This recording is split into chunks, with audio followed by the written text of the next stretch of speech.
ainda estão na escola, nem chegaram ao ensino médio. Nós precisamos mudar o default, nós precisamos mudar a chave. O default é ensino acadêmico. Nós precisamos que o default seja ensino técnico. A família que quiser que suas crianças tenham um ensino médio acadêmico, ela pode escolher. Mas aí é uma minoria, é o contrário. Nós precisamos transformar o nosso sistema de ensino médio em profissionalizante. Não, nós avançamos muito essa reforma do currículo. A reforma do currículo abriu o caminho, porque agora a implantação está difícil, mas pelo menos do ponto de vista legal e educacional é possível. E a inovação é que você agora pode contar como hora-aula o ensino técnico.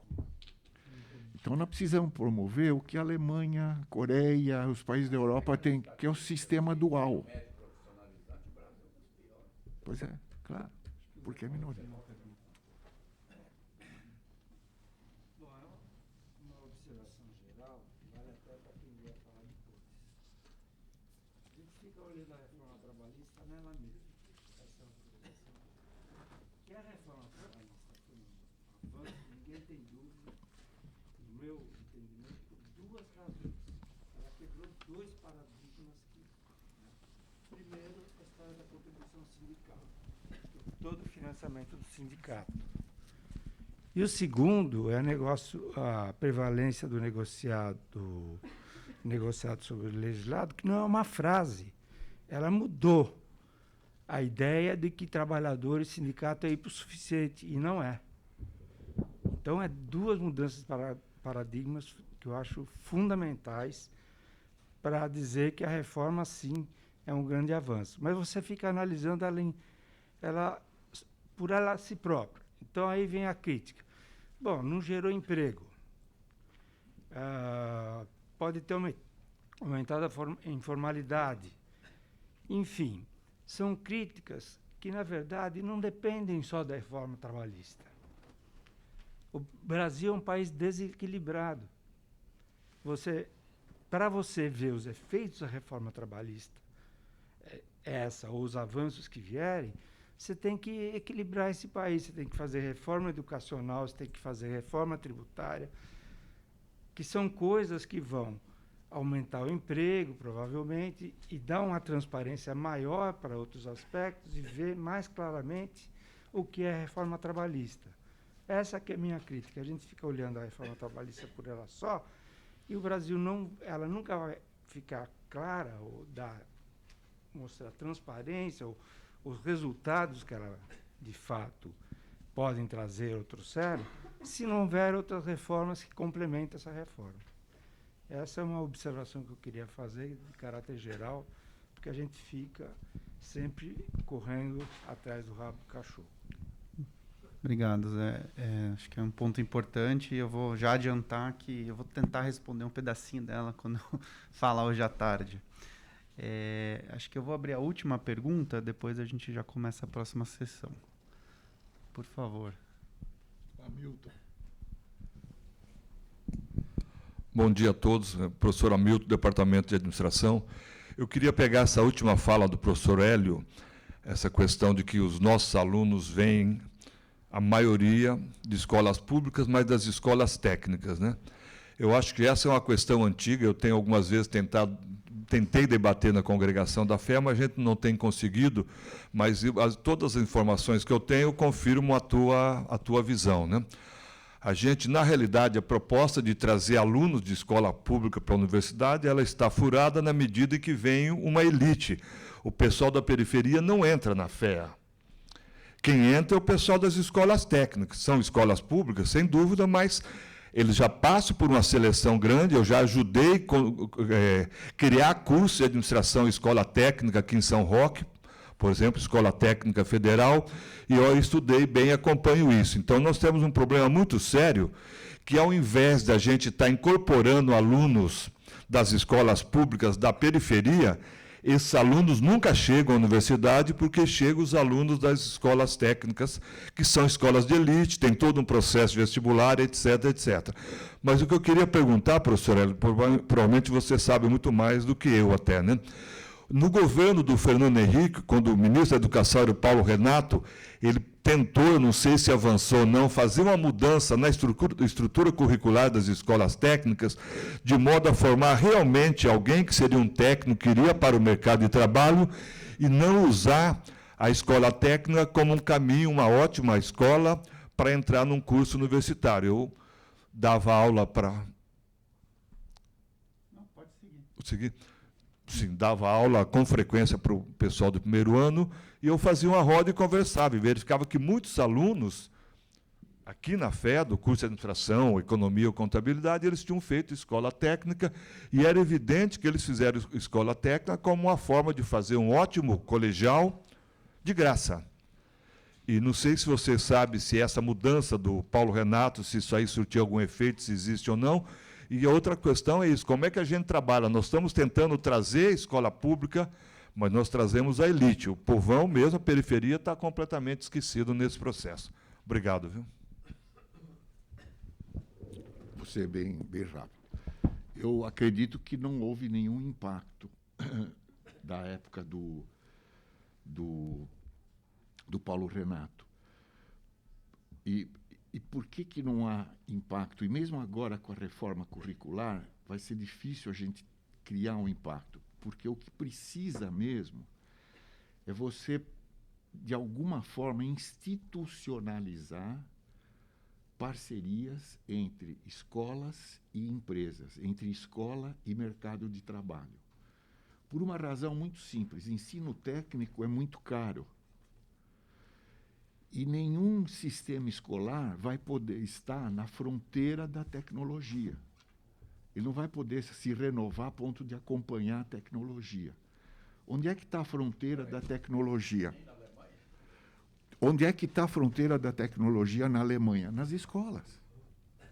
Então, se você fizer essa parceria, o supervisor dos empregados da empresa vai ser o professor do aluno, e vai ensiná-lo a operar aquela máquina, como é que aquela máquina trabalha. Esse casamento que precisa ser feito. Então, a reforma do currículo do ensino médio já é um passo, porque ela abre espaço e conta como hora-aula disciplinas voltadas para a profissionalização. A gente precisa dar esse passo institucional e virar a chave. A regra tem que ser essa. E a exceção é o acadêmico. Excelente. Muito obrigado, então, Hélio e Wilson, muito obrigado. Rafael, obrigado pelo convite, viu? Obrigado. Obrigado por ter aceito e por ter provocado essa discussão. Ótimo. Muito importante. Então, Valeu. muito interessantes os comentários, e eu queria agora convidar, por favor, o professor José Pastore e o professor Roberto Macedo para a nossa segunda sessão da manhã.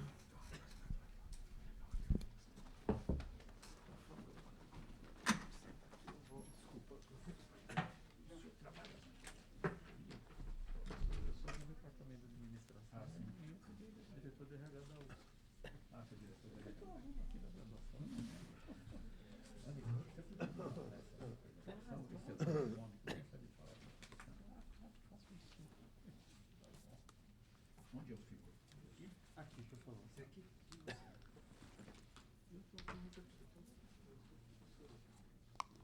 Tem tomadas aqui, não, né? Ali na Tem frente aqui, tem? você quer... Não, eu quero ligar meu computador. Ah, sim. Aqui só.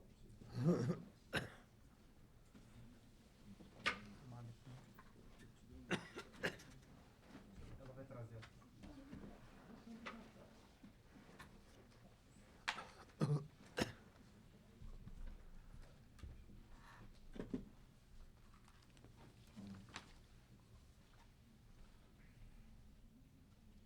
Você pode sentar aqui, Roberto, mais perto da tomada.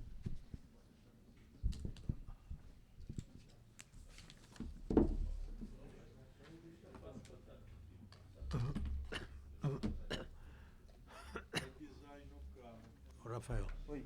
pode tirar para falar? Pode, acho que não tem problema. Pode. Pode sentar aqui.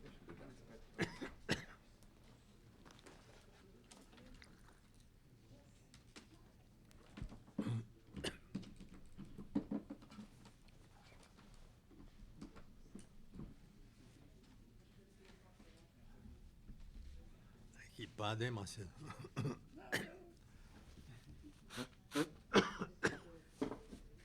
Carrega essas coisas.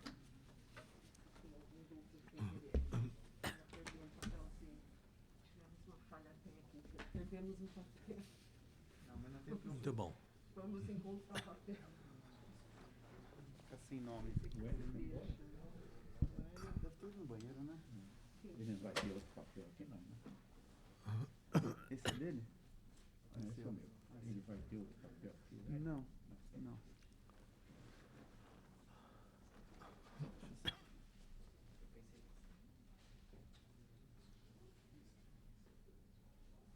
Aí. Tudo bem com você? Tudo bom. Prazer em te Já ver. viu? Problemático, né? É? É, idade, né? Ela tá com Alzheimer. Tá com Alzheimer? Isso toma um tempo danado do arroz. O pai dela fez isso, a minha mulher. É, absorvia arroz. E dói muito. Dói Não, e muito. toma seu tempo. E dói muito. Então, toma muito tempo. Dói muito pra ela? Não, pra mim. É, pra você. Vamos lá então, gente. Vamos lá, Rafael. Celso, José Pastore, você pode iniciar então o alcance da reforma trabalhista, não é isso? Tá bom. Obrigado pelo convite, Rafael. E você me pediu para concentrar no impacto da reforma nas pequenas empresas, né? Para a gente ter uma ideia o que acontece com, principalmente, comércio, serviços, agricultura. Esses 5 anos da reforma, eles constituem, no meu entender, um período longo e curto. Longo porque foi difícil de a gente vencer essa fase, teve muitas contestações já da reforma na Justiça, chegou até o Supremo Tribunal, tem muitas ações de inconstitucionalidade ainda rolando no STF. Então, não foi um período muito fácil, não. Houve muitas reações de juízes, houve muitas reações de promotores, procuradores, advogados. Então, esse é um primeiro ponto que eu queria dizer, que nós não estamos ainda numa situação totalmente pacificada, embora muita coisa tenha avançado. Um outro ponto que eu queria lembrar aqui é que na cultura brasileira a lei tem muita força. Nós fomos acostumados com a força da lei. E quando você inverte uma situação e fala, não, o que é negociado vale mais que a lei, vale para nós, mas na sociedade a lei ainda tem muita força. Povão é muita força. É uma coisa que não pega rápido isso aqui, demora bastante tempo. Nesse sentido aí, a gente pode dizer que a opinião pública, né, o povão, como o Zé Paulo falou, o povão não está sabendo muito o que é a reforma trabalhista. Não existe muito conhecimento dos detalhes da reforma trabalhista ainda no grosso da população. Tanto que quando você joga uma ideia assim, olha, a reforma é ruim porque tirou seus direitos, o camarada concorda. O que vem pela frente acho que é melhor, então essa reforma aí tirou meus direitos, não é boa. Então existe muita falta de conhecimento na opinião pública, de um modo geral. E até na imprensa você nota que os mecanismos mais essenciais da reforma ainda eles não foram bem explorados. E sem falar nos advogados, né, que não gostaram nada dessa reforma e combatem a reforma até hoje, né? Os juízes também perderam poder e combatem a reforma até hoje, muitos deles, não todos, muitos deles. E há um outro ponto que eu queria trazer aqui, Rafael. Para a gente falar de pequena e média empresa e o impacto da reforma na pequena e média empresa, essa empresa também não está sabendo muito bem o que é a reforma. Essa empresa não tem departamento jurídico, ela não tem nem RH. Essa empresa ela tem o contador. Ela está ancorada no contador. Aquilo que o contador disser, ela faz. Quando dá para fazer. Quando não dá para fazer, não faz e contraria o contador e entra na informalidade, né? Mas a pequena e média empresa também tem muita dificuldade ainda para entender o que é reforma. A Federação do Comércio aqui de São Paulo trabalha basicamente com pequena e média empresa, que é a área de comércio e serviços. E tem feito um esforço enorme de publicações, de vídeos, de webinar, etc. Mas a gente nota que ainda os empresários perguntam, bom, mas o que meu contador vai dizer? Deixa eu perguntar para ele o que ele acha. Então, a reforma é uma coisa que vai levar tempo para a gente ter ela incorporada no pensamento, no sentimento da sociedade brasileira, né? Mas, mesmo assim, a gente pode fazer um exercício aqui de verificar o que ela significa para a pequena empresa e para o trabalhador, principalmente, dessa pequena empresa. Que é o que mais interessa no Brasil, é você ter os trabalhadores adequadamente protegidos. Então, para a gente falar um pouquinho desse quadro geral, quer dizer, o que é o básico, né? O que é o básico para a pequena empresa entender, para a mídia entender, para a sociedade entender, não é? Eu selecionei alguns pontos aqui que estou chamando de básico. Em primeiro lugar é o seguinte, a tal da prevalência do negociado sobre o legislado, essa prevalência é uma prevalência parcial. Ela se refere a 15 direitos que estão elencados nesse artigo 611-A. Aí tem o quê? Jornada, tem o horário do almoço, que pode ser negociado, pode encurtar. Você tem participação nos lucros. Você tem coisas que podem... banco de horas. Você tem coisas que a empresa pode negociar com os sindicatos laborais esses 15 direitos. Agora, há 30 direitos, que a reforma explicitou muito bem, que estão no artigo 611-B, que não pode ser negociado. De jeito nenhum. Esses direitos estão totalmente preservados na lei. Totalmente preservados na lei e na Constituição. Basicamente, são os direitos constitucionais. Salário mínimo, previdência social, proteção da mulher gestante, trabalho do menor, saúde e segurança, são coisas que não podem ser negociadas. Então, a prevalência do negociado é uma prevalência parcial, primeiro. Não tenho visto a mídia destacar bem isso aqui, sabe? Que ela é uma prevalência parcial, que tem uma parte que é fixa, que não pode ser negociada. Então, o que a gente pode dizer sobre esse sistema? Você pode negociar uma parte e não pode negociar outra parte. Bom, essa outra parte que você não pode negociar, ela está dando total garantia, total proteção, não é? Para os trabalhadores e para as empresas. Então, a reforma, o que é, no meu entender? É um sistema que conjuga liberdade com proteção. Liberdade com garantia.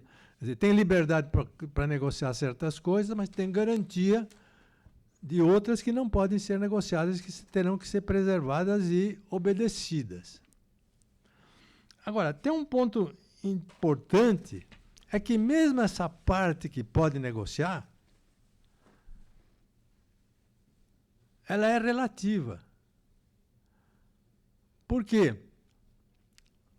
O direito só vai mudar na lei e passa a ser aquilo que é negociado, o direito só vai prevalecer no negociado, vou falar uma platitude aqui, se as partes negociarem.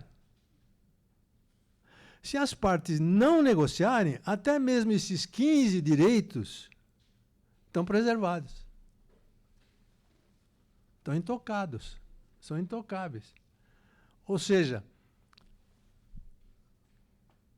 a gente viu uma certa metamorfose na conversa do Lula e do Ciro Gomes. De início ele dizia, vou revogar tudo. Depois vou revisar. Agora estão falando assim, não, nós vamos restituir os direitos. Mas não precisa restituir direito, porque se você não quiser negociar, eles estão todos lá. Está tudo na CLT. Esses 15 direitos negociáveis estão todos na CLT. Então, o sistema é um sistema de liberdade com proteção. Tem uma parte da proteção que é dada já direto, porque está toda ela na Constituição, que é o 611B, e tem uma outra parte que é garantida da proteção se você não negociar. Por exemplo, o 611A diz o seguinte, se os empregados e os empregadores quiserem reduzir o horário de almoço de 60 minutos, como diz a CLT, para 30 minutos, para os empregados saírem mais cedo todo dia, pode negociar. E aquilo que eles negociarem vai valer. Está valendo. Vai ser respeitado. Agora, se eles não quiserem negociar, se uma das partes não quiser negociar, continua 60 minutos da CLT. Está tudo preservado, não mudou nada. E isso, veja, é uma nuance que eu não vejo muito destacada isso aqui na mídia, no debate, de que não houve uma subversão da legislação brasileira onde você derrogou direito, não é? Não houve nada disso aqui. Os únicos direitos que foram derrogados explicitamente são 3. Um é o artigo 384 da CLT, que foi revogado. O que diz o artigo 384 da CLT? O que dizia esse artigo? Ele dizia o seguinte, olha, a mulher, antes de fazer uma hora extra, tem que descansar 15 minutos. É isso que o artigo dizia. Isso mais atrapalhava a mulher do que ajudava.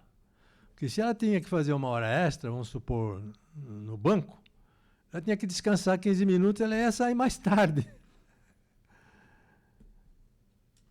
E também não fazia muito sentido você ter que descansar 15 minutos em certas atividades. Ela está fazendo uma transfusão de sangue.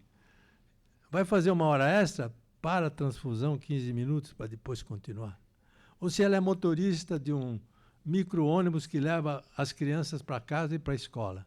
Vai entrar uma hora extra, ela para e vai descansar. Ou se ela pilota um avião.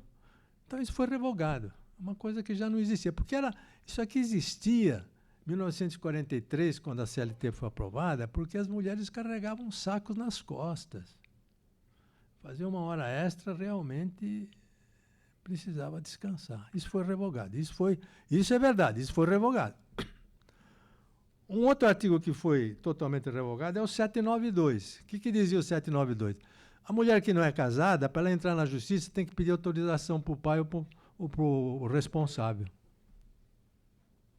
Para o namorado, para o noivo, será que... Uma coisa ridícula que os tempos já cuidaram de transformar isso aqui num direito passado. Um direito que não tem mais cabimento nos dias de hoje. E a outra coisa que foi revogada, que já foi comentada aqui pelo Hélio e pelo Amorim, foram os artigos referentes à obrigatoriedade de pagamento do imposto sindical. Esse foi revogado. Ele foi transformado num pagamento voluntário. São as 3 coisas que foram revogadas. Agora, as outras, mesmo esses artigos do 611A, que são negociáveis, nenhum deles foi revogado. Todos eles estão vivos na CLT. Então, tenho a impressão que é importante a gente destacar isso aí, que a reforma é uma reforma que combina a liberdade com a proteção. Ela combina a liberdade com proteção. A França fez uma reforma desse tipo aí, poucos anos atrás, que lá eles têm a lei das 35 horas semanais, e eles mudaram um pouco e disseram o seguinte, ó, quem quiser trabalhar mais, pode trabalhar mais. Acerta aí quanto vai ganhar, hora extra, pode trabalhar. Agora, quem não quiser, está preservada a lei das 35 horas. Esse que é o espírito da reforma que foi aprovada. Além do mais, a reforma, ela não só não revogou artigos em grande quantidade, só esses 3, mas ela criou novas proteções, ela criou novos direitos que não têm sido também destacados. Por exemplo, na terceirização, o Hélio destacou bem aqui, a reforma ela veio a permitir terceirizar a atividade meio e a atividade fim. Então, a empresa tem liberdade para terceirizar qualquer atividade. Porém, obrigatoriamente, ela tem que prover para os empregados terceirizados o seu refeitório para eles almoçarem, para parar de almoçar na sarjeta, debaixo do sol. Tem que providenciar o ambulatório deles com o médico e enfermeiro, se eles se acidentarem ali no serviço, eles têm que ser atendidos. Transporte, se a empresa transporta os seus funcionários de ônibus, eles têm que transportar os terceiros também. Treinamento. Esses direitos não existiam na CLT. São direitos que foram acrescentados pela reforma trabalhista. Você lembra do artigo? Não sou capaz de lembrar do artigo, viu? Mas eu posso te dar depois. Eu estou com a lei aí, Macedo, mas não dá. São 55 páginas essa lei. Para a gente memorizar todos esses artigos não é moleza, não. Alguém sabe esse artigo aí, da terceirização? Bom. Por isso que eu tô Mas ele vai testar aqui, ele quer testar minha memória, de todo jeito. Outra coisa, questão de férias também. A lei veio permitir que as férias sejam gozadas em 3 períodos. Se as pessoas quiserem, se não quiserem, não precisa. Isso é conveniente, ajusta para a situação de vida de muitos e muitos trabalhadores, essa permissão. Muitos trabalhadores. Outra coisa, a reforma veio permitir que os trabalhadores organizem um grupo, uma comissão de representação para tratar dos seus interesses junto com as empresas. Não existia isso. Há uma luta grande aí de representação junto às empresas, a lei trouxe isso aqui. Também não tem sido destacado isso aqui. O teletrabalho, o Hélio já ressaltou que não era permitido você fazer esse tipo de trabalho, agora você faz esse trabalho regularmente. Então, são aspectos da reforma que dão a ela uma possibilidade de fazer muito acerto durante o tempo, ao longo do tempo. E 5 anos ainda é um período curto para a gente absorver tudo isso aí. Como eu falei, há muitos focos de resistência. E há um foco que não é bem de resistência, mas é talvez de inércia, que são os próprios profissionais de RH. Os profissionais de RH estão acostumados com aquelas regras e eles colocam aquilo já como parte da Bíblia Sagrada da empresa e seguem aquela rotina.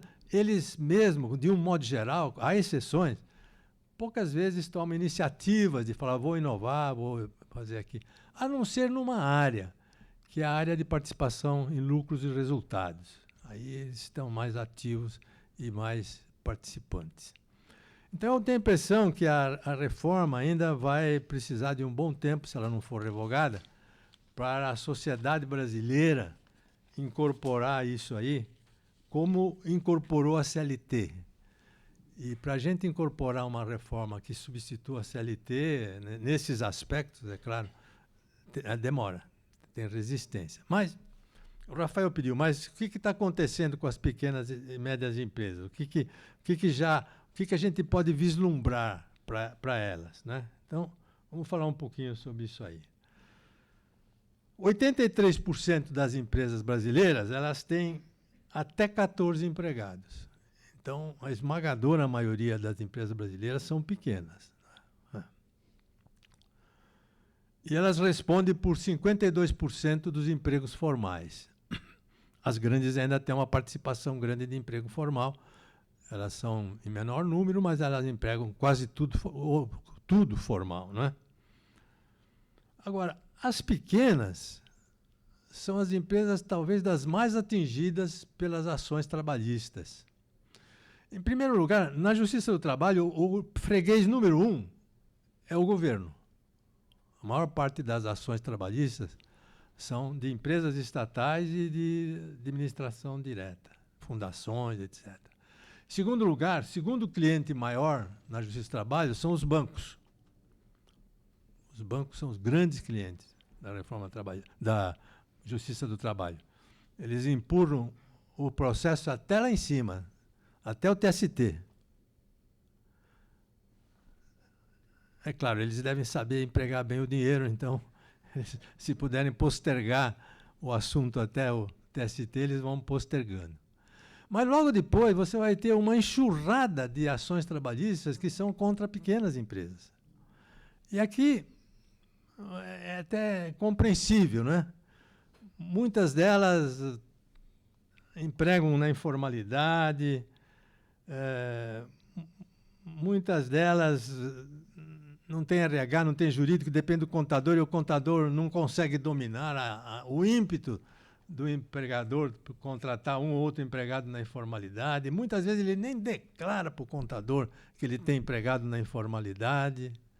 Ele põe um na formalidade, né, um registrado e 2 sem registros. Ela tem muita oscilação de mercado, né? É muito comum isso em pequena empresa. Tem horas que ela pode pagar, tem horas que ela não pode pagar. Então, é compreensível até que ela tenha muitas ações trabalhistas, porque o sujeito é contratado informal, isso acontece com qualquer um. Você contrata uma empregada doméstica informalmente, está tudo muito bem no começo. Na hora dela sair, ela vai direto para a Justiça do Trabalho, né? E os advogados estão preparados para fazer uma petição bem elegante, né? Tem a petição já no computador, eles carregam com tudo que é possível. A reforma trabalhista reduziu um pouquinho esse ímpeto deles, mas agora com uma decisão recente do STF que teve aí, que mexeu um pouco com a sucumbência, está fazendo muitos advogados se animarem de novo a pôr aquela velha petição onde entram todos os direitos que podem ser reclamados. E a pequena empresa, principalmente, ela fica aflita quando ela recebe uma ação trabalhista. Aflita porque ela não tem recursos, muitas vezes, para pagar, e outras vezes ela não tem nem condições de contratar um bom advogado para fazer uma defesa adequada. Então, é uma situação, de fato, difícil da pequena empresa no que tange a enfrentar a Justiça do Trabalho. As pequenas empresas também negociam pouco. Raramente elas fazem um acordo coletivo, aquele que o Hélio explicou, empresa e seus trabalhadores, com auxílio do sindicato laboral. Raramente. Não existe isso. Grandes empresas fazem acordos coletivos. Pequena empresa não tem condição de fazer acordo. Ela se baseia nas convenções coletivas. Então, como no caso do comércio, por exemplo. No comércio, é a federação patronal, a Federação do Comércio, que senta na mesa com vários sindicatos laborais da área do comércio e faz uma negociação para todo o setor de uma determinada região. E ali se estruturam os direitos básicos, digamos assim. Acerta o percentual de reajuste salarial, acerta o valor da cesta básica, acerta o valor do vale-refeição, coisas fundamentais, né? E as pequenas empresas seguem isso. elas seguem aquilo que é negociado na convenção. As grandes empresas, elas têm aquilo que está na convenção, mas elas, além disso, elas negociam diretamente outros direitos com seus trabalhadores, mas isso não acontece com as pequenas. Pois não, Rafael? Pastor, você tocou num ponto bem interessante que eu não tinha pensado. Agora com o negociado sobre o legislado, né? Mas aí agora você tocou num ponto de 2 negociados, né? Um que é o acordo coletivo entre a empresa e seus trabalhadores e outro que é o entre os sindicatos e... Convenção. Convenção, exato. Aí tem alguma ordem entre os dois? Qual que prevalece ou ainda... Sempre prevaleceu a convenção, Ok. o mais geral. Mas a reforma trabalhista inverteu. Inverteu. Inverteu e falou, prevalece o acordo. Prevalece o acordo, a empresa... Aquilo que era negociado está valendo, no acordo. Ok. Está valendo mais que a Isso convenção. é bem interessante. É uma coisa que as pequenas não aproveitam isso, porque elas não têm condições de negociar acordos coletivos. Raramente elas fazem acordos coletivos. Elas seguem a convenção. Mas não tem condições por desconhecimento? Ou... Não, porque, veja bem, você tem uma firma com 4 empregados. Você vai querer fazer um acordo coletivo para 4 empregados. Tem que chamar o sindicato laboral para vir negociar em nome daqueles 4 empregados. É uma mão de obra muito grande para muito pouca coisa. E não existe muito essa prática do acordo coletivo em pequenas por causa da praticidade, né? Não tem escala, não tem condição. Agora, uma convenção não, são centenas de milhares de trabalhadores que estão ali, você tem condições de fazer uma negociação com muito mais porte, né? Com muito mais fôlego. Elas não são proibidas. Não são. A empresa pequena aí, ela pode escolher entre seguir a convenção ou o acordo? Se ela fizer acordo, ela pode seguir o acordo. Sei. Certo? Mas se ela Agora, não fizer, tem que seguir a convenção. Né? tem que seguir a convenção. Agora, se o acordo tiver alguma cláusula discordante da convenção e ela assinou o acordo, ela vai seguir o acordo. Tá certo? Pela lei nova, pela lei trabalhista nova. Muito bem. Então, esse é o primeiro ponto, que são as peculiaridades das empresas. Mas mesmo assim, mesmo com essas restrições todas, vamos especular um pouco o que a reforma trabalhista pode ter representado para as pequenas empresas. A reforma representa muito nesse campo, o campo das regras de jornada de trabalho. Tudo aquilo que diz jornada de trabalho, para as pequenas empresas, isso representa muita coisa. Por exemplo, hora extra, né? Hora extra, em geral, você ou paga ou você põe num banco de horas, não é? O banco de horas antes era negociado só com o sindicato e ele era por um período longo, você precisava ter um certo tempo para poder usar os créditos e os débitos, não é? A reforma trabalhista disse o seguinte, olha, se for para ajustar um crédito dentro de uma semana, por exemplo, rapidamente, vamos supor, o trabalhador fez uma hora extra agora. Chega na semana que vem, ele fala, olha, eu quero acertar isso, quero ver. Eu gostaria de receber isso aqui já, porque é um banco de horas que eu não quero levar muito para frente. Ela pode, a pequena empresa pode negociar individualmente com esse trabalhador e liquidar esse assunto aí, se for um prazo bastante curto. Antes ela não podia. Isso é uma coisa que, para a pequena empresa, facilita, e o contador que está treinado, e ele fala, aproveita, faça isso logo para você não ficar com passivos pendentes aí, porque você vai ficar para o banco de horas para descontar daqui 6 meses, daqui 1 ano, nem sei se você vai ter condições de fazer esse encontro de crédito e débito. Até se ele quiser fazer no mesmo mês, ele pode fazer. Pode fazer individualmente com o trabalhador. Isso é uma coisa prática para uma empresa pequena. Ela, quando é informada disso, ela faz. Ela não tem medo de fazer. Porque, falando em medo, eu diria o seguinte, todo empresário ainda está com muito medo da reforma trabalhista, né? Acha que pode mudar alguma coisa, o Supremo pode anular, mas o pequeno mais ainda. O pequeno tem mais medo ainda da reforma, da Justiça do Trabalho vir a anular certas cláusulas da reforma trabalhista. A jornada de 12 horas por 36 de descanso é uma outra coisa que antes só podia ser praticada por negociação coletiva, colocar na convenção coletiva ou no acordo coletivo. E é uma jornada que, em muitos casos, ela é a preferida, tanto do lado da empresa quanto do lado do trabalhador. Por exemplo, um sujeito que trabalha na segurança, ele prefere trabalhar 12 horas e descansar 36. Ou ele é enfermeiro. Você pode ter, às vezes, um enfermeiro que fala, não gosto disso. Mas, de modo geral, o enfermeiro gosta de fazer 12 horas e descansar 36. Mesmo porque ele pega um outro hospital para trabalhar aqui nessas 36, né? Então, isso aqui era uma complicação antes, porque precisava negociar com o sindicato. Agora, a pequena e média empresa chama o trabalhador e fala, está de acordo? Tá, eu estou de acordo, então está acertado e acabou. Isso é uma coisa prática, que para a pequena e média empresa vai ter significado cada vez maior daqui para frente, na medida em que ela for se acostumando com a reforma. A troca de feriados ainda depende de uma negociação, que precisa entrar na convenção coletiva de trabalho. Agora, a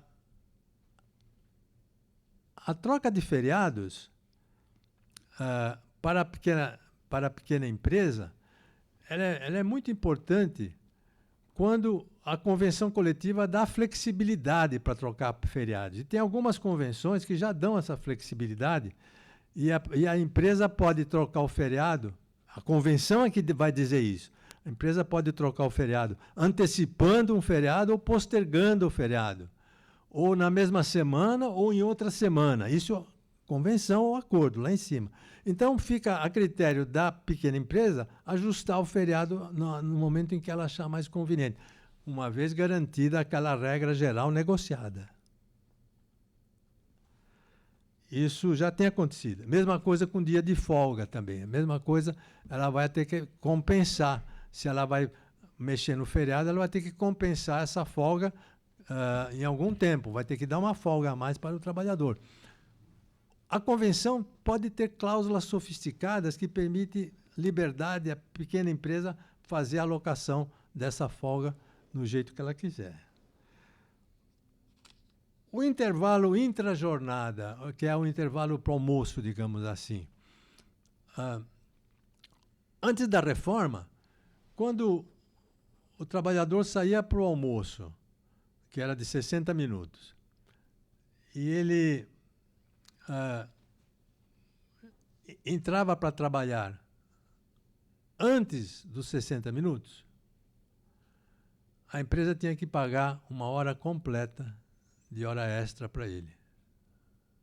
Uma hora completa de hora extra para ele. E a hora extra tem acréscimo, vocês sabem, né? A hora extra tem acréscimo. A reforma mudou isso.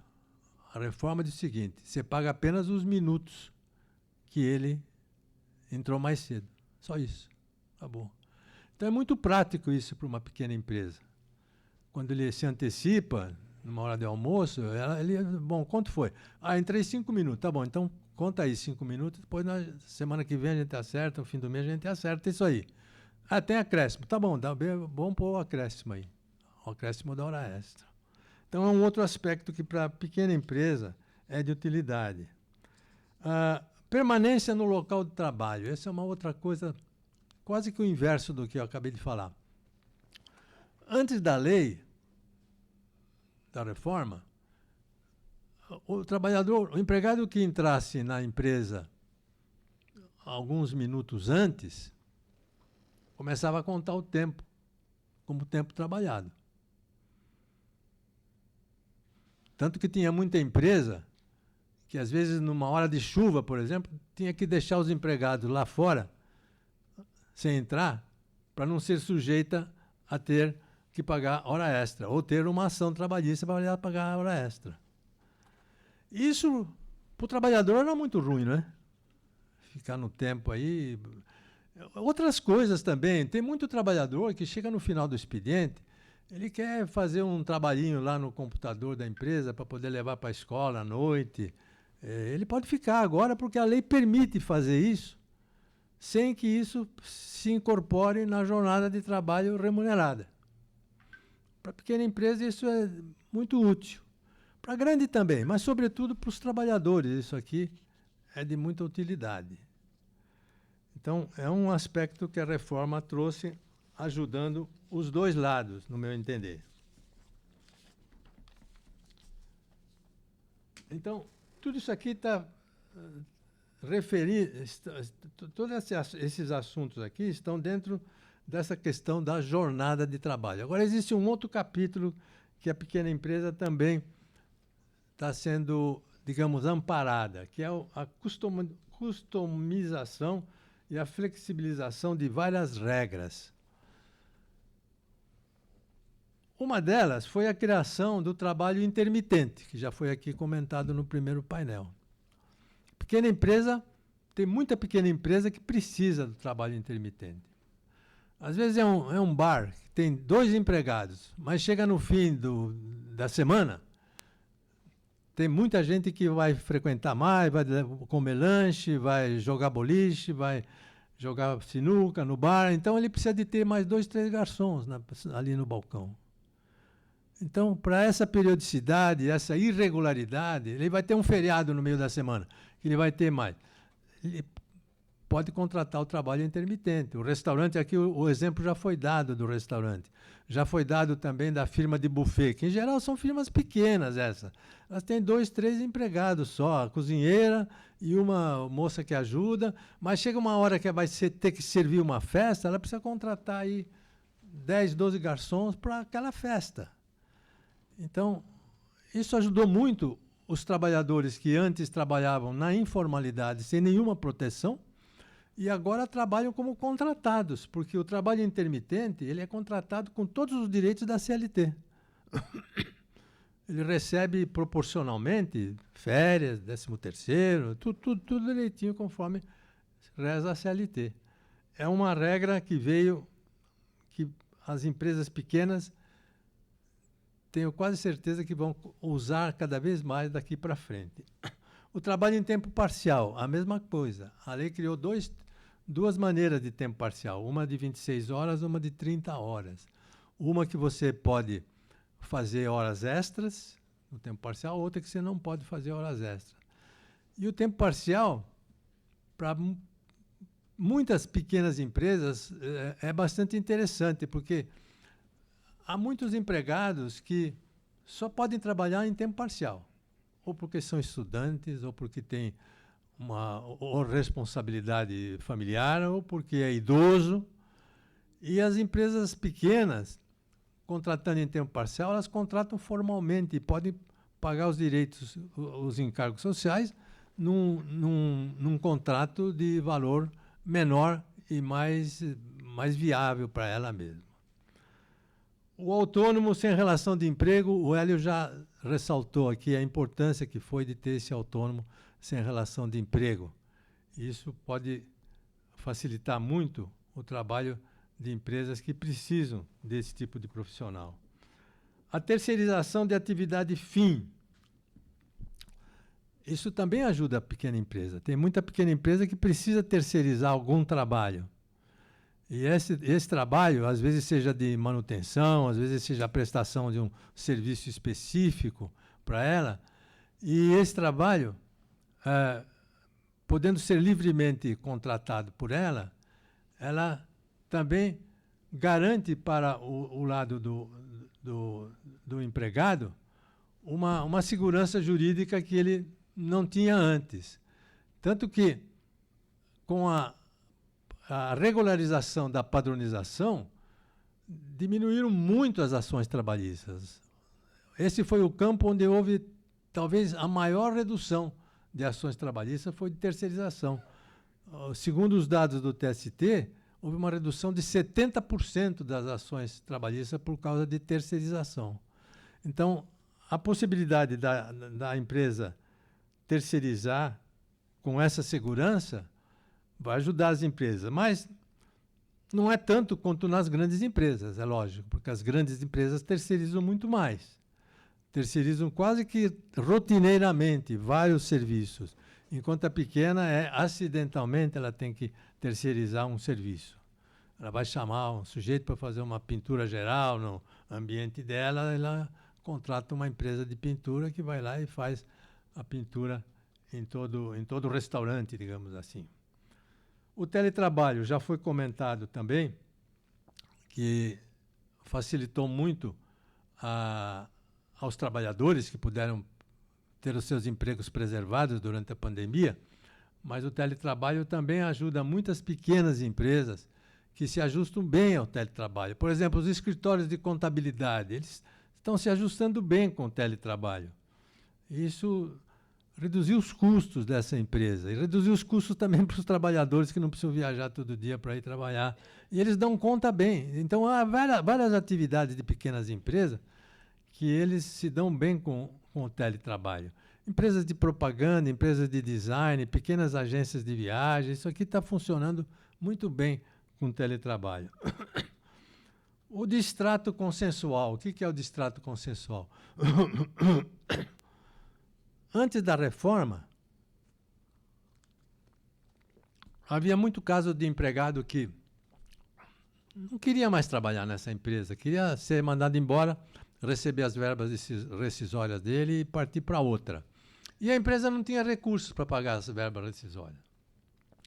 E ficava uma situação horrível para os dois lados, né? Ele não está satisfeito, a empresa não está satisfeita, produtividade baixa, descontentamento, etc. Agora, a reforma diz o seguinte, ó, eles podem sentar e fazer um distrato por acordo. Eles podem concordar que pode fazer esse desligamento aqui, sem que a empresa seja onerada com muita despesa e sem que o trabalhador saia sem nada. Ele vai receber uma parcela do aviso prévio, vai receber uma parcela da indenização dele, de fundo de garantia, vai sacar os recursos dele, uma boa parte dos recursos do fundo de garantia, só não vai ter direito a buscar um seguro-desemprego, só isso. Porque ele concordou em sair, ele está saindo da empresa. Mas, para a pequena empresa, isso está ajudando muito. Porque, muitas e muitas vezes, ela não tinha condições de pagar as verbas rescisórias na integralidade. Pois não. Não, esse aqui não. Esse não. Tem um outro que precisa, que eu vou falar em seguida. Pois não. Acho que era na mesma linha da pergunta do Zé Paulo. Pelo que eu entendi dessa nova norma, é que tem que ser, cada parte tem que ser representada por um advogado e teria que ser registrado. Na quitação anual. Não é? Eu acho que eu tenho. Não é na quitação anual, Hélio? Mas na tem quitação que envolver anual. É uma outra advogado coisa. nesse acordo. Nesse não. Então fui mal informado. Nesse não. Tem mais uma coisa. Se eles fazem esse acordo individualmente e quiserem que o juiz homologue, eles podem levar. Então terá um contrato, um distrato homologado pela justiça. Não é obrigatório buscar o juiz, mas se quiser pode buscar o juiz. Mas tem validade um acordo sem essa homologação? Eu entendi que era necessária. Não é, então? Tem validade. Okay. Tem validade. O contador prepara ali um termo em que as partes declaram o comum acordo para a suspensão, a interrupção daquele contrato de trabalho. É que eu acho que aí envolve já o medo da reforma, né? Será que isso não pode ser depois levado, questionado, que o trabalhador foi pressionado? Está crescendo muito ótimo. Isso aqui. Okay. Nós tivemos 750 mil distratos desse tipo de 2017 até hoje. 750 mil. Violento. Mas vamos falar do outro, que é a quitação anual. Que eu nem pus aqui, mas o Hélio mencionou a quitação anual. A quitação anual, ela permite que as duas partes sentem no fim do ano e o empregador pergunta para o empregado, estou devendo o que para você? Ah, tem uns 20 dias de hora extra aí que você não pagou, tal, tá bom, então tá aqui, vamos pagar, paga, tá. Reciba, traça o recibo, faz uma quitação anual, aí sim o sindicato precisa participar da negociação dessa quitação. Importante lembrar que na quitação anual, não necessariamente, ela não envolve desligamento. Não envolve desligamento. Não, claro. Isso. Desse ano. Agora o outro está desligando e aí tem um acordo de desligamento. Esse anual, então, é só para zerar o liability trabalhista. Existem empresas que estão usando esse conceito de quitação na hora do desligamento. Ah, bem. Não é que a empresa está fazendo um acordo para parcelar o pagamento. Ela vai pagar tudo, mas ela quer a quitação. Mas aí, esse desligamento tem que acontecer no final do ano, então. Não, no momento do desligamento ela faz a quitação. Qualquer momento. E essa quitação é um documento que o trabalhador assina, que ele está de acordo, que isso é realmente o que é devido? Com a anuência do sindicato. Aí não é sindicato. Quitação anual, veja, é aquilo que você falou, Rafael. Você quita esse ano, quita outro ano, aí chega no 5º ano que o Hélio falou, você está livre. Entendeu? É uma segurança para o trabalhador, porque ele tem todas as coisas dele ajustadas anualmente, e é uma segurança para a empresa, que ela não tem essa espada de Damocles não vira passivo.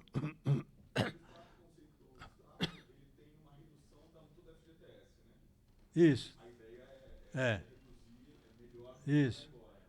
Parcial. Paga a multa parcialmente e o aviso prévio parcialmente. Isso mesmo. Uma outra coisa que para a pequena empresa já está ajudando e vai ajudar mais daqui para frente é a redução no valor dos depósitos recursais junto à Justiça do Trabalho. Toda vez que uma empresa recorre na Justiça do Trabalho, ela tinha que pagar uma fortuna. Agora foram muito reduzidos os valores para esses recursos. E a pequena empresa é a que mais precisa dessa redução. Ela pode recorrer pagando menos do que pagava anteriormente. A multa por falta de registro também é menor para a pequena empresa. A grande empresa paga R$3.000 por cabeça por falta de registro, a pequena empresa paga 800. Já é alguma coisa para ela. Ela devia procurar se cuidar mais e contratar todo mundo com registro. Mas se escapar um ou outro e ela for autuada, a multa é menor. Agora vou falar da quitação anual. A quitação anual, então, já ficou claro, né? A quitação anual é uma coisa para você ir acertando e o passivo não deixar acumular. Uma outra coisa que funciona bem para a pequena empresa é que numa ação trabalhista na justiça, não precisa mais ir o dono da empresa lá para responder em nome da empresa. Ele pode mandar um preposto que nem seja empregado da empresa. Ele pode mandar um preposto que seja amigo dele, pode mandar um preposto que seja um advogado. E era uma confusão muito grande isso para a pequena empresa, quando o próprio dono tinha que fechar a porta do bar, né, da empresa, e ir lá na justiça para poder responder. Muitas vezes ele não podia se ausentar. E agora isso facilita bastante a pequena empresa. Outra coisa é o fim da homologação no sindicato. Toda vez que tem uma despedida, era obrigatório homologar no sindicato. Para toda empresa era meio complicado, mas para a grande empresa não era tanto. Pequena empresa era complicado. Muitas vezes o sindicato laboral nem estava na cidade da empresa, estava numa cidade vizinha. O dono tinha que fechar o bar dele e ir lá na cidade vizinha para homologar. Então, isso aqui, para a pequena empresa, ajuda muito a homologar sem sindicato. Grandes empresas, eu tenho notado o seguinte, que elas têm mantido a homologação no sindicato. É do direito delas também, se ela quiser continuar homologando no sindicato, pode homologar. E ela acaba trocando isso por alguma outra coisa na negociação. Porque na homologação o sindicato ganha um pouquinho também, né? o fim da obrigatoriedade da contribuição sindical, já falei. E o Hélio mencionou aqui aquelas medidas provisórias pós-reforma, que foram muito importantes, né? Continuam sendo muito importantes. Agora nós entramos num período de calamidade de novo, né? Parece. Para poder resolver um problema eleitoral, né? Então, se precisar acionar tudo aquilo, tá pronto, né? Então, dentro dessa linha de coisas paralelas, o Supremo Tribunal Federal, ele julgou constitucional uma lei que era usada pelos salões de cabeleireiros, salões manicures, salões de beleza, que é o seguinte: os barbeiros, os cabeleireiros, as manicures, o salão de beleza, eles operam, segundo esta lei, como microempreendedores individuais e não são empregados da empresa. Não tem vínculo empregatício com a empresa. Isso foi questionado no Supremo e o Supremo considerou essa lei constitucional. Isso, pequenas e médias empresas, principalmente pequenas, elas dependem muito disso.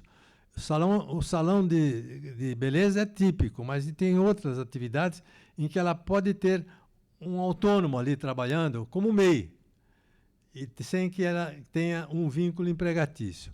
Agora, essa lei aqui é um pouco específica, ela é para atividades de salão de beleza. Isso aqui foi sacramentado pelo Supremo. Eu acho isso aí muito interessante. Lá perto de onde eu moro tem vários salões, né? E aqui você passa na porta, eu falo, mas isso aí deve ser uma confusão administrativa, né? Que tem gente que faz tintura, outro corte, outro faz unha, outro faz peça. Como é que você vai gerenciar isso aí? Agora, uma grande parte já são microempreendedores individuais. Eles, cada um recolhe a sua previdência social, paga o que tem que pagar, e ali eles ganham uma percentagem daquilo que eles, do trabalho que eles fazem, pagam uma espécie de um aluguel para a cadeira ali, né? Pagam Uma espécie de um aluguel pela cadeira ali, da freguesia também. E, finalmente, a lei trabalhista calibrou o dano moral, que é isso que o Hélio já tocou aqui, que é uma coisa que ainda está um pouco discutível, mas ao calibrar o dano moral, trouxe uma segurança grande para a pequena e média empresa, porque o dano moral passou a ser um pedido de rotina dos advogados em toda ação trabalhista, tanto na grande como na pequena. E para a pequena, às vezes um dano moral que seja de 10 mil reais é catastrófico para uma pequena. Para não dizer um dano moral de 20, 25, 30. Agora o juiz pode calibrar isso aqui de acordo com a ofensa, de acordo com além da ofensa, tem de acordo com a reincidência da ofensa. Então, isso aqui dá um alívio grande para uma empresa que, eventualmente, tem pela frente uma ação com dano moral.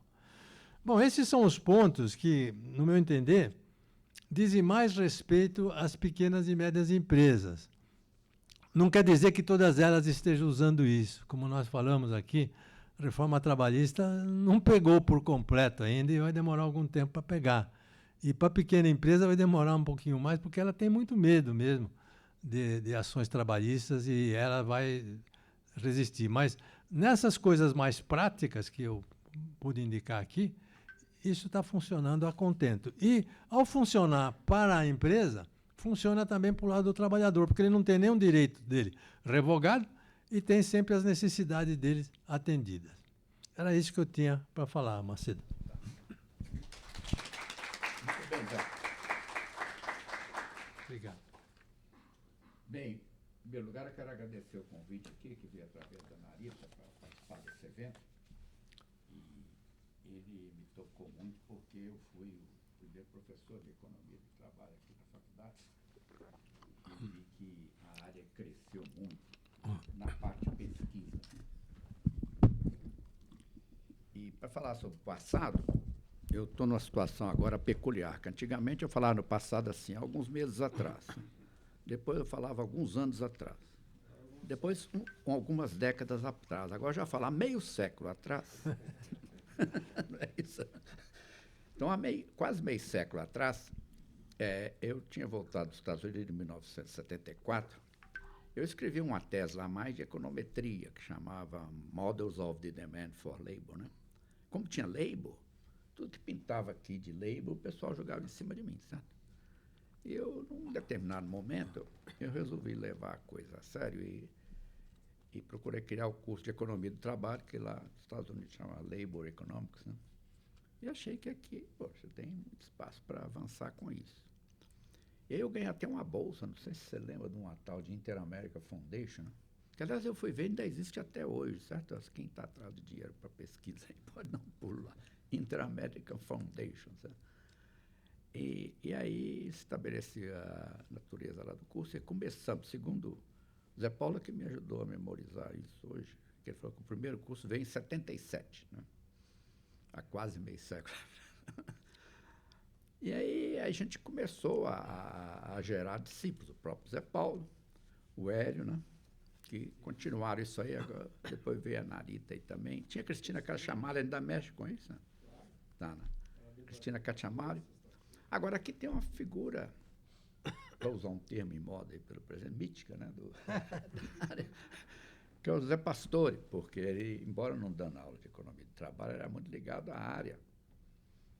E também, e aí, num determinado momento, ele teve um entendimento com um secretário do Ministério do Trabalho chamado Mena Barreto, que era um ex-padre, e ele tinha muito interesse em pesquisa, certo?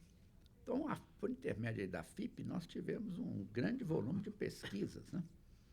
Que ajudou a vida de muita gente, inclusive a minha, certo? Eu fiz 2 livros a partir dessas pesquisas, um com o Zé Paulo, sobre aquele negócio do FGTS e rotatividade, né? E isso aí realmente ajudou muito. Mas você tem na memória quantas pesquisas aquele contrato do Ministério fez? É mais de 10, e depois Muito publicou. mais. Muito mais de 10. Né? Não é só aquele lá, porque aquele criou um vínculo. Não, aí você criou a fama da FIP, né? Hoje, Que depois você foi chamado aí a mexer com aquela coisa grossa lá, como é que chama? a CBO. CBO? Ainda tá. Você ainda está trabalhando aí? A CBO é um negócio imenso, né? E eu sempre mostro, que eu estou ligado também a essa área de educação, mostro, e é uma coisa que o jornalista não entende, é certo? A diferença entre profissões e ocupações, né? Inclusive, vive ligando aí, quais são as profissões do futuro? Eu falei, olha, as profissões do futuro, em geral, serão as mesmas, né? Porque tem uma coisa que você tem que ser credenciado, titular, e tudo. O que muda muito são as ocupações e a forma de exercê-la. Por exemplo, hoje, eu estou usando muito mais tecnologia de informação do que eu usava, né? Os médicos também. Outro dia eu fui falar num evento aí da pessoal da área médica e apareceu lá um médico falando em inteligência artificial, sabe? Eu não sabia bem o que é isso. Mas ele mostrou lá primeiro uma radiografia, né? Do coração, acho que foi. E depois, com a inteligência artificial, o que aparece? Aparece muito mais detalhe que você nem via na radiografia anterior, certo? Quer dizer, é uma coisa que tornou mais informativa para o usuário aquele tipo de pesquisa. Certo? Eu não sei como é que nós vamos fazer isso aqui em economia, mas pelo menos aprendi alguma coisa, né? Então, essa área que proliferou, ela teve um grande avanço e quando eu vi a programação do seminário, eu falei, pô, eu vou lá para aprender alguma coisa sobre reforma trabalhista, que eu confesso que até antes de começar isso aqui eu sabia muito pouco, agora já estou sabendo pouco mais. Não, é verdade, eu não acompanhei bem a reforma trabalhista, porque é um negócio tão complicado, sabe? Que fica difícil. O Zé Pastore tem lá, tem um grupo na Federação do Comércio, né, Zé? Tem. Que lida com isso. Eu participei de algumas regiões, mas muito advogado. E eu me perdia, certo? Mas é uma contribuição importante que você tem dado lá. Eu acho que minha percepção dessa lei aí é que você precisa ter um escritório de advocacia muito grande para você separar os profissionais por área, não? Um monte de quadradinho assim, para cada um entender de uma coisa, que acho que é impossível se dominar tudo isso aí, como pessoa. E aí eu entendi também a resistência do pessoal de RH, né, que não gosta de mudar. E também não tinha entendido o papel dos contadores, né, que a gente resolve muita coisa com o contador, certo? E aí, com essa coisa aí, eles passaram a ficar meio inseguros, mas alguns não, eles tentam seguir a legislação anterior. Então, foi muito importante isso aí na minha vida. E a hora que eu vi que o pessoal está inativo, realmente me tocou. Eu resolvi participar, sabe? Aprendi muito com a palestra do Hélio. Essa também, depois eu até te pedi lá para refletir mais sobre alguma coisa. O Zé me mandou a dele. E quanto a do Hélio, eu fiz algumas perguntas na ocasião. A do Zé não tem nada a acrescentar, sabe? Eu tenho a pretensão, achei muito bem feita também, aprendi mais coisas. Porque eu tenho aí uma pequena empresa e, para ser franco, é uma empresa de mim mesmo, né? Porque eu tenho um sócio que é meu irmão, que é coisa formal. Nós temos uma PJ, por causa de razões tributárias. Todo mundo aqui tem PJ. E eu já tive empregado, mas agora, se eu for ter empregado, eu já sei que tem aqui. Né? Facilitou um pouco, né? Aliás, facilitou bastante, eu achei, porque você tinha essas questões aí de horário, jornada e tudo que... Às vezes, no caso da gente que faz pesquisa, você precisa da pessoa muito naquele momento de trabalhar os dados e de depois fazer o relatório e tudo. Depois você pode dar até umas férias. Precisa ser uma coisa mais flexível. Então, outra coisa que é importante, que eu vi que na agenda, né, nomes como o Naércio, né, que também vem dessa linha aí, faz muita pesquisa sobre o mercado de trabalho, do Paz de Barros, que a gente conhece como PB, e é um ícone aí em matéria de mercado de trabalho e educação, certo? Eu vou ficar aqui até depois do evento, à tarde, para ver as apresentações deles, que são também amigos meus, né? Então, eu não tenho nada a acrescentar, porque eu não domino essa área, eu estou aqui mais como aluno do que professor. Não apoiar. E para vê-los todos aí. José, mas parabéns ao Hélio, a você e tudo. Obrigado. E esse que falou aqui na última apresentação, como é que é o nome dele? Como é que ele chama? Wilson. Will. Eu falei, mas você trabalha onde? Ele falou, não, eu sou o chefe de RH da USP, coisa assim. E fui seu aluno aqui. Quê? Professor da administração também, ele falou. E fui seu aluno aqui na graduação. Gente, ex-aluno é uma coisa mais... Você encontra uns na rua, professor, você lembra de mim? Aluno, eu costumo dizer, você lembra dos muito ruins e dos muito bons. Sabe? Da média ali. Você não lembra mesmo. Né? E agora com máscaras e tudo, outro dia aparecer um careca de máscara e falou, professor, como é que eu vou lembrar? Perdeu os cabelos da mascarada. Mas muito obrigado, eu vou ficar mais aí para me informar mais, certo? E rever o Naércio, o PB. Então foi muito bom, aceitei com prazer pintar outra vez aí na lista. Não.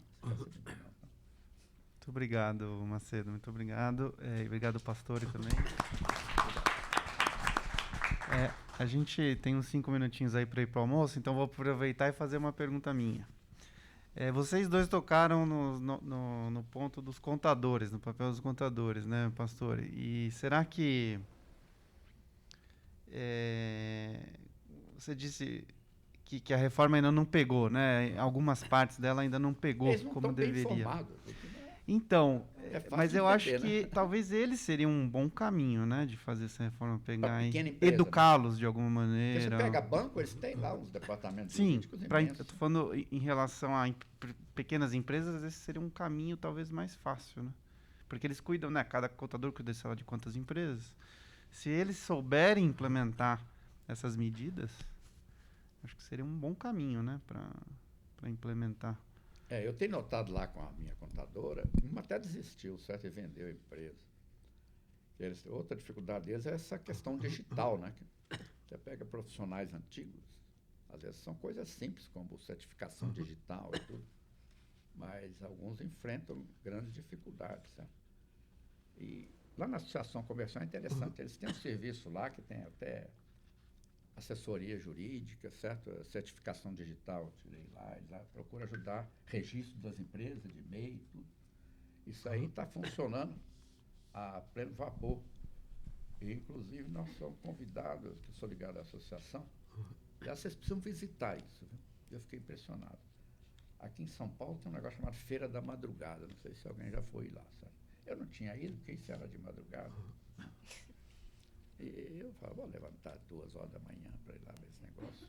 E era uma área lá do Brás, pequeno comércio. Agora fizeram o maior shopping da América Latina lá, sabe? Vale a pena lá. Ele funciona das 2 da manhã às 4 da tarde. Né? Vai lá e lá ainda convive ainda com o pessoal antigo nas ruas, tem camelô e tudo, mas tá aquele monstro. Eu nunca vi um shopping tão grande. Você olha o corredor assim, lá no fundo, você perde vista, sabe? E nós vamos colocar lá um ponto de apoio da Associação Comercial, só para você ter uma ideia. Lá deve ter 4.500 lojas pequenas e 1.500 lojas médias. Não tem loja muito grande, não. Você imaginou o tamanho disso? Sabe quanto custou o shopping? R$1 bilhão. Coisas de empresário ali da área e investidores. Vale a pena ir lá para ver o que é pequeno comércio. Nós vamos colocar um posto da Associação Comercial lá e outro da Faculdade do Comércio. Para atrair alunos, nós vamos ter um polo de AD lá, sabe? Então, acabamos nos envolvendo aí com esse negócio. Essa ideia do Rafael é muito boa, de envolver os contadores, né? Eu tenho sugerido isso lá na Federação do Comércio. Eles estão começando a reunir alguns grupos e, de fato, eles precisam, viu? Eles precisam de... É. Só complementando, meu contador é meu sobrinho. Qualquer problema que eu jogo, ele já conhece. E ele conhece, não é porque Quem a conhece? gente, que nem a gente que vai ler. Fica lendo, estudando. Não, Ele quem sabe- conhece? Os contadores? Os contadores. Não, Porque eles você não estão pode no pôr learning plural, by doing, seu eles contador. aprendem na marra. Mas alguns, né? Alguns não. Não, acho que a maioria deles... Eu vou sugerir a Associação Comercial também para fazer o curso.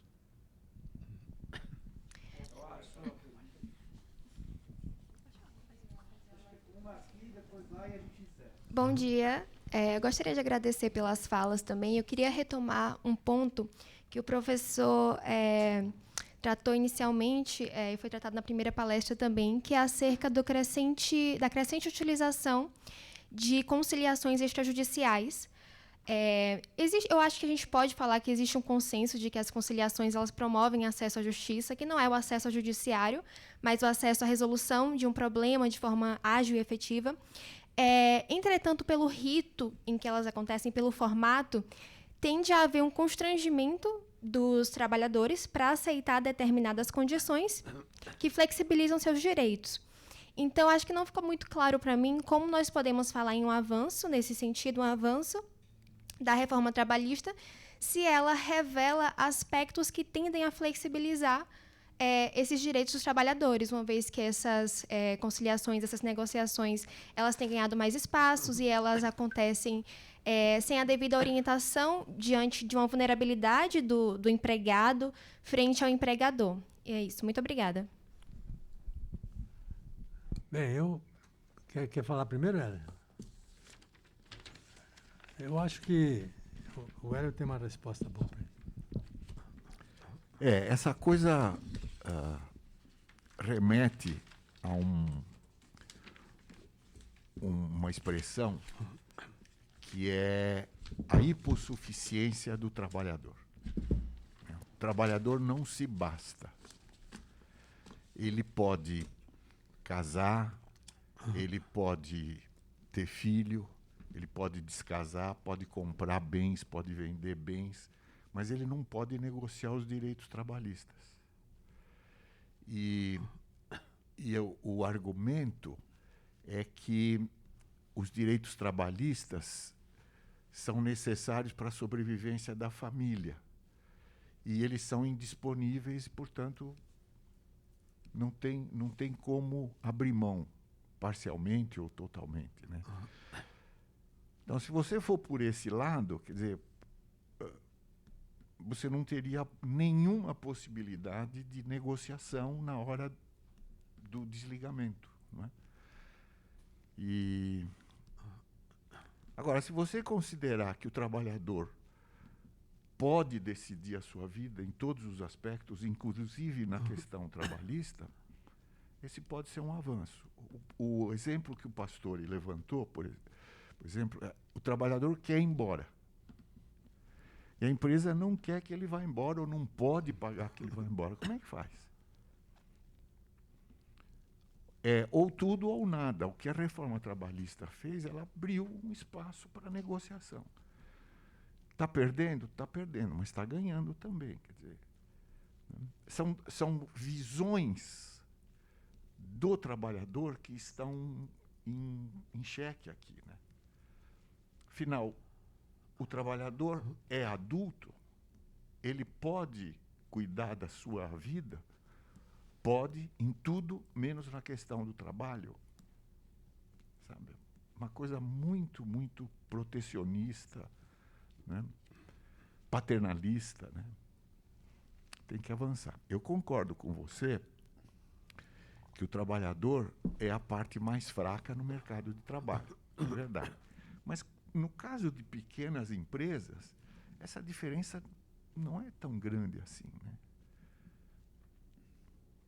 Muitas vezes o empregador dele é praticamente do mesmo nível de renda, da mesma formação social, não é?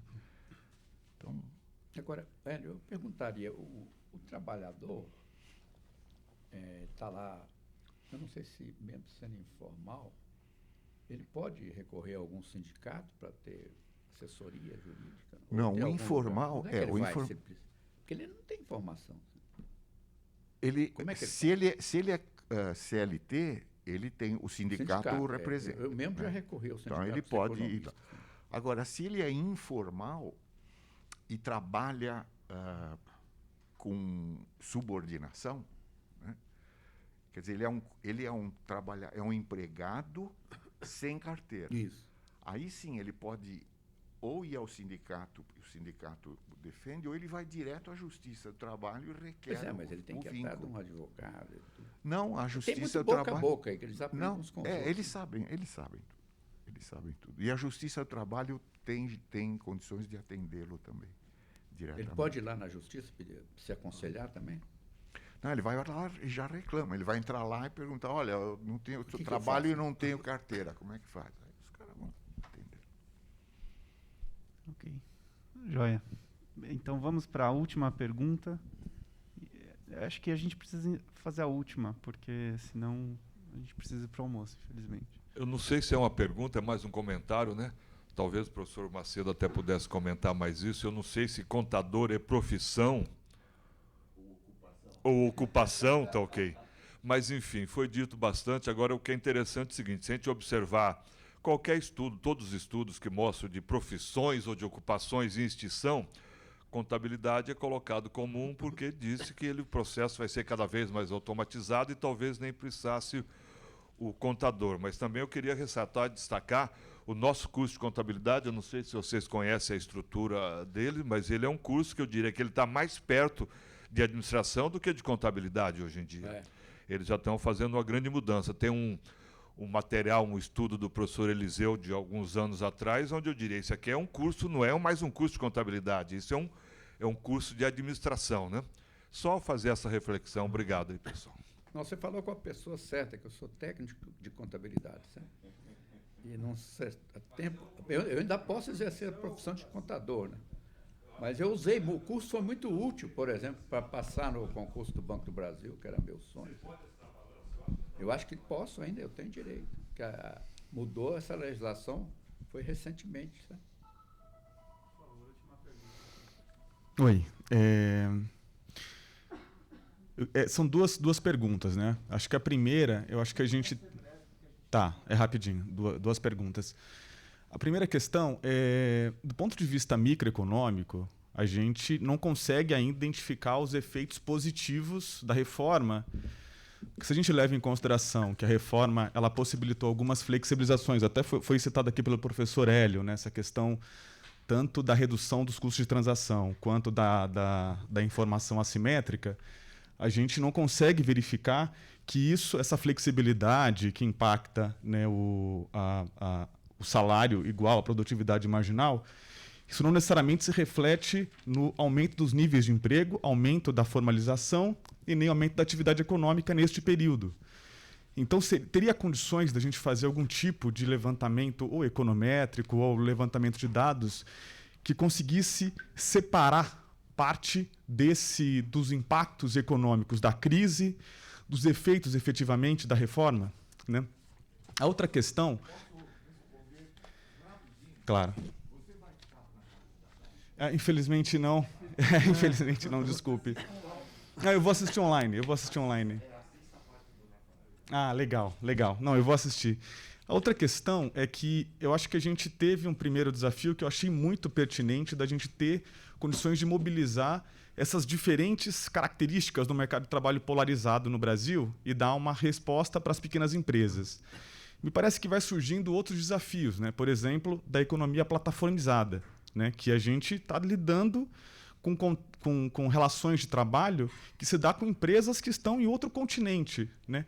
Que tipo de resposta a gente pode dar para essas transformações que estão acontecendo no mundo do trabalho?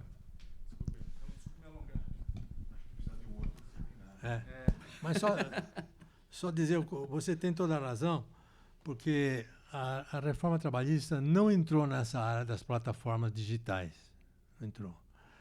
E eu, pessoalmente, acho que não devia ter entrado mesmo, porque, na maioria das vezes, as pessoas que trabalham com plataformas digitais e trabalham em mais de uma plataforma, muitas vezes, faz mais de uma atividade, elas estão fora daquelas características convencionais do vínculo empregatício, aquele que é trabalho continuado, por prazo indeterminado, numa só empresa, com subordinação, com um só empregador e assim por diante.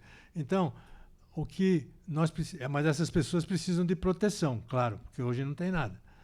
E eu acho que nós temos que buscar as proteções nas leis previdenciárias para essa pessoa, porque as leis previdenciárias cobrem muito bem o trabalho do autônomo, do microempreendedor individual e assim por diante. Eu acho que é uma coisa que a ser feita logo no Brasil seria buscar proteção para essa garotada que está entregando pizza, que está dirigindo automóvel, etc.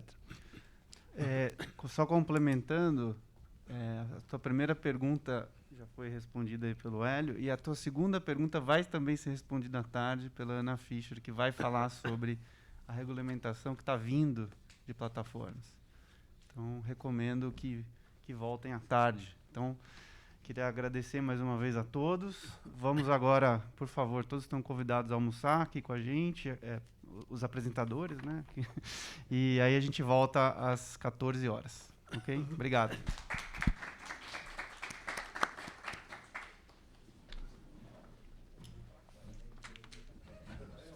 Muito bem, Zé. Eu não vou poder ficar, viu, Macedo? Prazer em vê-lo. Gostaria de ficar para